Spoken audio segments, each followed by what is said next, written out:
యూట్యూబ్‌లో, ఇన్‌స్టాగ్రామ్‌లో బాగా వైరల్ అవుతున్న వీడియో అండి. మీరు ట్రై చేశారా? బాయిల్డ్ ఎగ్ ఆమ్లెట్ నేనైతే ఈరోజే ట్రై చేశాను. అందరూ వేసేలాగా వేయకుండా నా స్టైల్‌లో అయితే వేశానండి. చాలా బాగా వచ్చేసింది. ఆమ్లెట్ అందరూ వేయగలుగుతారు. కానీ మనం పెనంలో ఉన్న ఆమ్లెట్‌ని తిప్పడమే పెద్ద టాస్క్ అండి. నేను వస్తదో రాదో అనుకున్నాను. కానీ పర్ఫెక్ట్‌గా అయితే వచ్చేసింది. అసలు రాదనుకున్నాను. చాలా ట్రై చేశాను. వీడియో మిస్ అవుతదో ఏమో! అసలు వస్తదో రాదో అనుకున్నాను. కానీ పర్ఫెక్ట్‌గా అయితే వచ్చేసింది. నా కూతురైతే నన్ను మమ్మీ ఇది రాదు కన్ఫర్మ్‌గా నీ వీడియో అయితే ఈరోజు చెడిపోతుంది అని అంటుంది.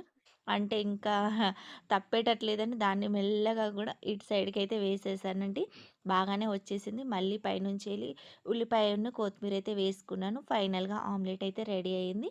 దాన్ని మధ్యలోకి చాకుతోటైతే కట్ చేసుకున్నాను. చాలా బావుంది. టేస్ట్ కూడా బావుందండి. నేను నార్మల్‌గా ఆమ్లెట్ వేసుకునేటట్టుగానే వేసుకున్నాను. చాలా బాగా వచ్చేసింది. మీరు కూడా ట్రై చేశారా లేదా? తప్పకుండా అయితే కామెంట్ చేయండి. నాకై